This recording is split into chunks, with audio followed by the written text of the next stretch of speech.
Bismillahirrahmanirrahim. Assalamualaikum warahmatullahi wabarakatuh. Bertemu lagi dengan saya, Miranti Handayani, dalam perkuliahan Akuntansi Manajemen di pertemuan kedua. Pertemuan kali ini kita akan membahas mengenai konsep dan klasifikasi biaya. Definisi biaya dalam akuntansi manajemen ada dua istilah yang sering digunakan, yaitu biaya atau cost dan beban atau expense. Biaya itu sendiri adalah kas atau nilai setara kas yang dikorbankan untuk barang atau jasa yang diharapkan memberikan manfaat pada saat ini atau di masa yang akan datang bagi suatu organisasi.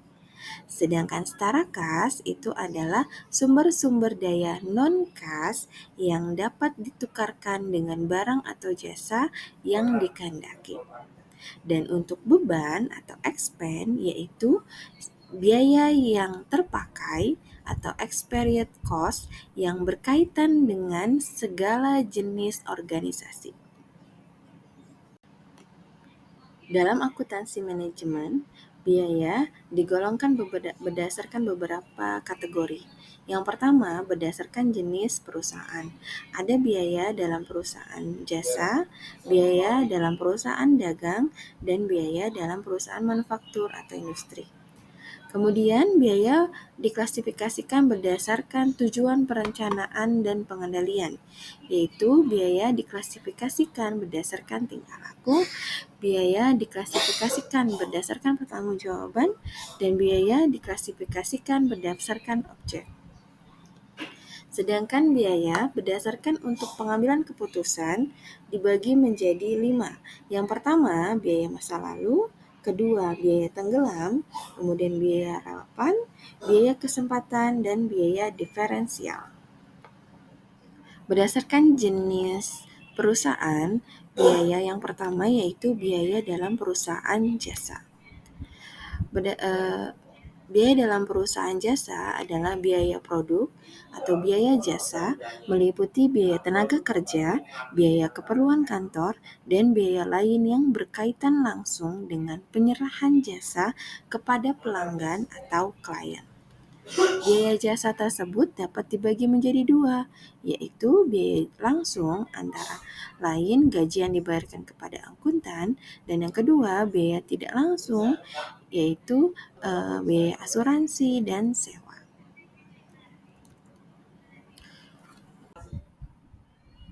Masih dalam penggolongan biaya berdasarkan jenis perusahaannya, yang kedua kita punya biaya untuk perusahaan dagang. Dalam perusahaan dagang, biaya dibagi menjadi 2, biaya produk dan biaya produk.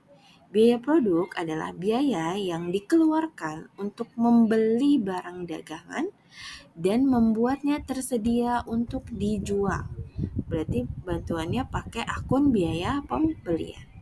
Yang kedua, biaya periode, yaitu biaya yang dikeluarkan dalam satu periode tertentu, meliputi biaya penjualan dan biaya administrasi.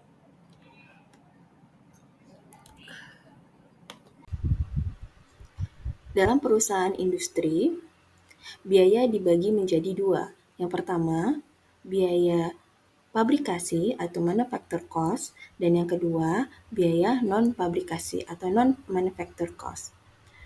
Biaya pabrikasi sendiri yaitu semua biaya yang berkaitan dengan proses produksi. Dibagi menjadi 2 lagi, yaitu biaya utama dan biaya konversi. Biaya utama adalah jumlah biaya bahan baku langsung. Contohnya, biaya bahan baku langsung dan biaya tenaga kerja langsung. Sedangkan biaya konversi yaitu semua biaya produksi selain dari biaya bahan baku. Ini adalah biaya bahan baku penolong atau biaya tenaga kerja tidak langsung. Sedangkan untuk biaya non-pabrikasi, yaitu biaya yang dikeluarkan yang tidak dapat dikaitkan atau dibebankan kepada sebuah produk manufaktur. Biaya non-pabrikasi sendiri digolongkan menjadi 2, biaya pemasaran atau penjualan, dan biaya umum dan administrasi. Masih dalam biaya dalam perusahaan industri, Tadi kan biaya perusahaan industri dibagi dua ya, biaya pabrikasi. Nah, biaya pabrikasi tersendiri dibagi menjadi dua, biaya utama dan biaya konversi. Biaya utama adalah jumlah biaya bahan baku langsung, yaitu jadi biaya bahan baku langsung sama biaya tenaga kerja langsung. Nah, biaya bahan baku langsung yaitu biaya dari komponen-komponen fisik produk yang dapat dibebankan secara langsung terhadap produk tersebut. Contohnya nih, ada satu unit produksi kursi kulit. Dia membutuhkan satu kursi itu adalah 5 meter kulit. Nah, dengan harga per meternya si kulit tersebut adalah 120.000. Jadi biaya bahan baku langsung atas kursi tersebut adalah ya 5 meter dikali 120.000 rupiah. Totalnya adalah 600.000 rupiah. Jadi biaya bahan baku langsung pembuatan kursi kulit tersebut adalah 600.000 rupiah. Sedangkan biaya tenaga kerja langsung yaitu biaya tenaga kerja yang dapat ditelusuri secara fisik ke dalam pembuatan produk. Jadi tenaga tukangnya saat kita membuat kursi. Ini adalah contohnya. Untuk memproduksi satu unit kursi memerlukan 3 orang tenaga kerja yang tarifnya adalah 2.000 per jam. Dan membutuhkan waktu satu kursi itu adalah 8 jam. Jadi biaya tenaga kerja langsung untuk membuat satu kursi tersebut adalah 3 orang dikali 2.000 dikali 8 jam. Totalnya menjadi 48.000 rupiah gitu ya. Kemudian biaya masuk kategori biaya pabrikasi, ada biaya konversi, yaitu semua biaya produksi selain dari biaya bahan baku dan tenaga kerja langsung. Itu contohnya biaya bahan penolong.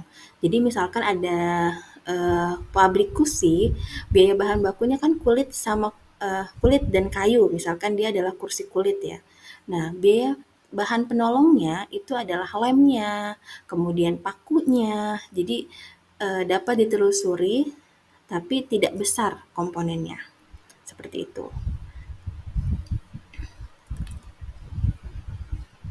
Ya, lanjut kembali, biaya dalam perusahaan industri. Itu ada yang kedua, biaya non-pabrikasi atau non-manufacturing cost, yaitu biaya yang dikeluarkan yang tidak dapat dikaitkan atau dibebankan kepada sebuah produk manufaktur. Ini dibagi dua, biaya pemasaran atau penjualan sama biaya umum dan administrasi. Biaya pemasaran, semua biaya yang dikeluarkan untuk mendapatkan pesanan pelanggan dana menyerahkan produk jadi atau jasa ke untuk ketenangan pelanggan. Contohnya dengan pemasaran dengan biaya iklan, mengiklankan produk di sosial media, biaya bayar influencer, seperti itu. Sedangkan biaya umum dan biaya administrasi yaitu semua biaya clerical, organisasi, dan eksekutif yang tidak dapat dimasukkan secara logis dalam biaya pemasaran atau biaya produksi. Contohnya biaya humas, atau mungkin ada biaya accounting, manajemen gitu ya, yang tidak bisa ditelusuri langsung ke dalam produk tersebut. Sudah selesai di kategori biaya berdasarkan jenis perusahaannya. Kita lanjut di kategori biaya untuk tujuan perencanaan dan pengendalian. Jadi, dalam akuntansi manajemen, biaya untuk tujuan perencanaan dan pengendalian dibagi lagi menjadi 3 klasifikasi. Yang pertama, klasifikasi berdasarkan tingkah laku. Yang kedua, klasifikasi berdasarkan pertanggungjawaban. Dan yang ketiga, klasifikasi berdasarkan objek. Klasifikasi berdasarkan tingkah laku itu dibagi menjadi 3. Yang pertama, biaya variabel, kemudian yang kedua biaya tetap, terus yang ketiga biaya semi variabel. Biaya variabel yaitu biaya yang bervariasi langsung atau proporsional dengan kuantitas atau volume produksi. Jadi banyaknya biaya tersebut dipengaruhi oleh produksinya. Contohnya biaya bahan baku langsung dan tenaga kerja langsung. Kemudian biaya tetap, biaya yang jumlah totalnya tetap walaupun jumlah yang diproduksi mengalami perubahan. Itu contohnya biaya biaya sewa gedung. Mau produksi 100, 1000 ataupun mungkin 1 juta pieces barang ya, tapi biaya sewa gedungnya sama, cukup 1 miliar ya 1 miliar gitu ya. Kemudian yang ketiga, biaya semi variabel. Biaya yang bervariasi langsung dengan kuantitas atau volume produksi tetapi tidak secara proporsional. Itu contohnya biaya listrik mungkin ya. Kemudian biaya bahan penolong dan lainnya. Kemudian masuk ke klasifikasi berdasarkan tanggung jawab, itu dibagi menjadi dua, biaya terkendali dan biaya tidak terkendali. Biaya terkendali atau controllable cost adalah biaya yang dikeluarkan oleh suatu departemen atau bagian dan atas pengeluaran tersebut, manajer harus mempertanggungjawabkannya. Contohnya, biaya iklan adalah biaya terkendali bagi manajer penjualan ya. Kemudian yang kedua, biaya tidak terkendali uncontrollable cost, yaitu biaya tertentu yang tidak dapat dikendalikan oleh manajer suatu departemen atau bagian. Contohnya, biaya iklan adalah biaya yang tidak terkendali bagi manajer produksi, ya kan beda ya, beda departemennya. Kemudian, klasifikasi berdasarkan objek. Itu dibagi dua, biaya langsung dan biaya tidak langsung. Biaya langsung atau direct cost adalah biaya yang dapat ditelusuri secara langsung kepada sebuah objek biaya. Contohnya, biaya iklan bagi departemen penjualan. Ya, ada hubungannya ya. Kita butuh bagian penjualan butuh mengiklankan produk. Ya. Jadi timbullah biaya iklan. Yang kedua, biaya tidak langsung, indirect cost, yaitu biaya yang tidak dapat ditelusuri secara langsung kepada objek biayanya. Contohnya, biaya bahan baku di departemen penjualan. Gak ada hubungannya ya. Jadi seperti itu antara silang departemen sama telusuran biayanya. Masuk ke kategori biaya yang ketiga, yaitu biaya untuk pengambilan keputusan.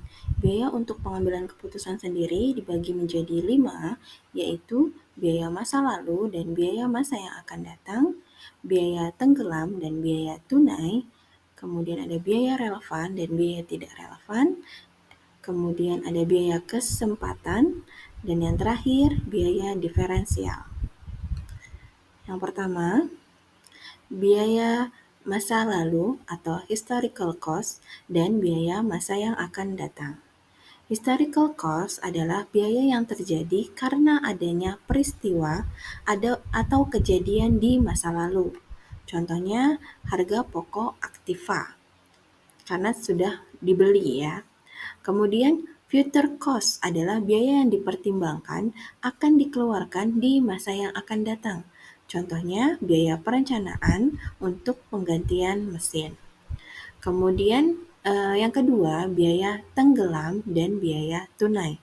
Biaya tenggelam atau sunk cost adalah biaya yang sudah dikeluarkan dan tidak dapat diganti dengan keputusan sekarang atau di masa yang akan datang. Contohnya adalah biaya depresiasi.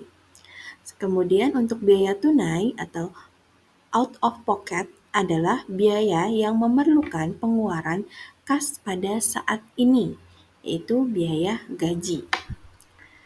Kemudian yang ketiga, biaya relevan dan biaya tidak relevan. Relevan cost adalah biaya mesti berbeda untuk suatu alternatif dan mesti memiliki nilai kini atau nilai masa yang akan datang. Sedangkan biaya tidak relevan, irrelevant cost adalah biaya yang tidak berubah untuk semua alternatif.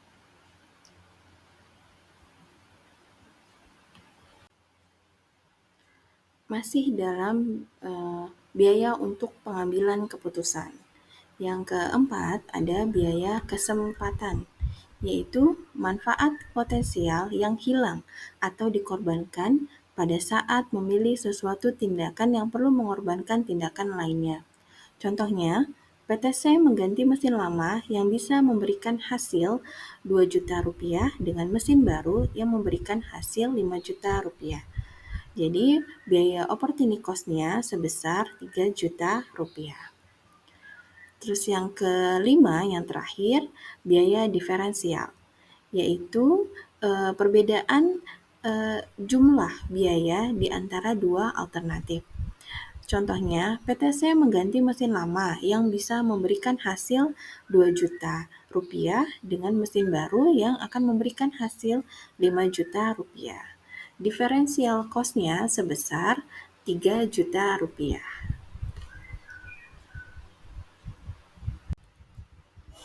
Ya, cukup untuk kategori penggolongan biaya. Kita lanjut ke latihan soal. Yang pertama, perbedaan jumlah biaya antara dua alternatif, yaitu definisi dari biaya diferensial, yang D ya. Kemudian yang kedua, biaya yang sudah dikeluarkan dan tidak dapat diganti dengan keputusan sekarang atau di masa yang akan datang. Itu merupakan definisi dari sunk cost atau biaya tenggelam.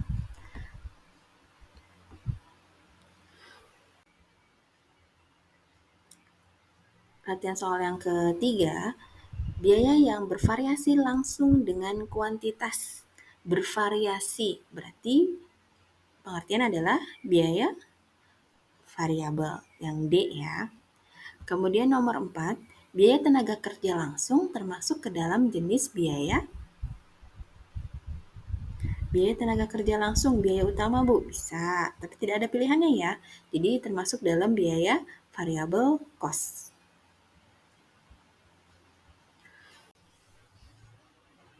Lanjut contoh soal yang terakhir, yaitu yang termasuk biaya non-pabrikasi. Non-pabrikasi. Oh, berarti yang tidak masuk dalam proses produksi, yaitu biaya pemasaran atau penjualan dan biaya administrasi dan umum. Untuk nomor 5, jawabannya yang A, biaya pemasaran.